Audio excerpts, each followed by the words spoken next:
So we're going to talk today about a character that has been around online, and he's pretty controversial by the name of John Zherka, who has had a pretty rough time, and just rightfully so. It tends to be that he tends to be the common denominator in his life, in my honest opinion, that makes his world a bad place. And it's pretty sad once you see someone who basically has everything going for him and they still find a way to kind of mess it up. Now, I'm going to start by saying that I do like, certain truther things. If you're into certain conspiracy theories, you could talk to me about them because obviously they don't tell us everything in life. But some people get so involved in themselves or get so high off their own brand when they get involved in those things. They think that they're the hero, they could do no wrong, and then they just start causing problem after problem. And I think this guy basically just kind of liked causing a lot of problems. And, it's like he's acquainted with like Gary the numbers guy and everything, and numerology and Freemasonry and all that stuff. Gary the numbers guy, I really don't have a problem with. He actually tends to keep himself out of most trouble or most controversy, and he's actually he doesn't seem like he gets involved in anything. And it's kind of like where you see Zherka be his basic understudy. It's almost like not a very good reflection of Gary. Now, especially with a lot of the accusations he's really been put under, it just paints a really darning picture over this guy. And I think if you have been up to speed on what's going on, especially if you see the fight he got in with that other dude in the street, and it just didn't really go his way. I think we all learn, and you'll learn this, especially someone like me who has some martial arts training background, that some people who make the most noise and talk the most usually cannot back it up. And usually when they're in a position where they have to back it up, they fall flat. Because even content before this that I honestly found pretty, odd. It's like, because he always goes on about the Freemasons and everything, about how there's a fraternity within the fraternity, the Freemasonry, where they all control stuff and everything like that. Everything's like a cult practice. And, I can't really prove or disprove any of that. I don't really know. But from what I understand, most Freemasons that I've met don't really seem to be up to anything in particular. I'm not really involved in Freemasonry.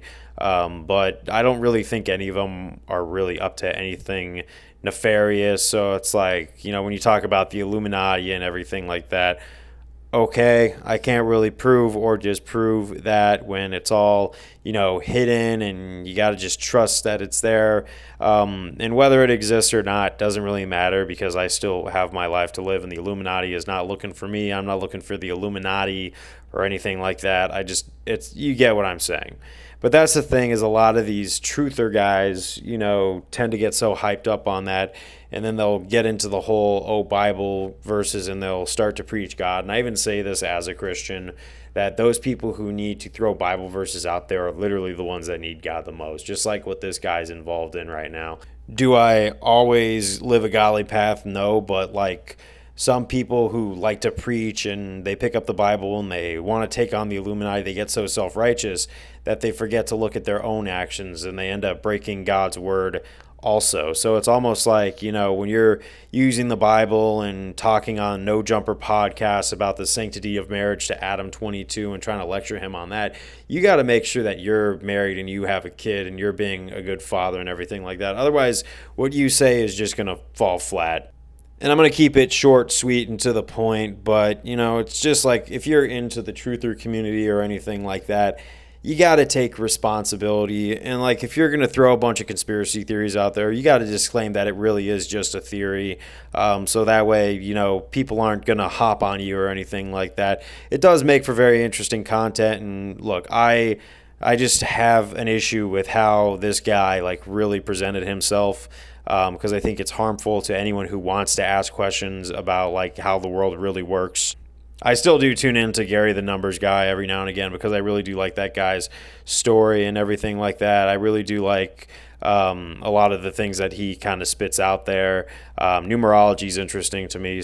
But his understudy Zherka has really just kind of shown the perfect example of, just because you're looking for the truth it doesn't necessarily mean that you're in the right all the time. It's actually one of those things where you start to see the truthers become just as bad as the quote unquote bots and NPCs that they tend to demonize. And that's the question. If you're a truther, I have a question for you. Are you really mad at the Illuminati because that may or may not even be there because they spread evil allegedly, or are you just mad that you're not in their position of power? But that's all I got to say. Peace out.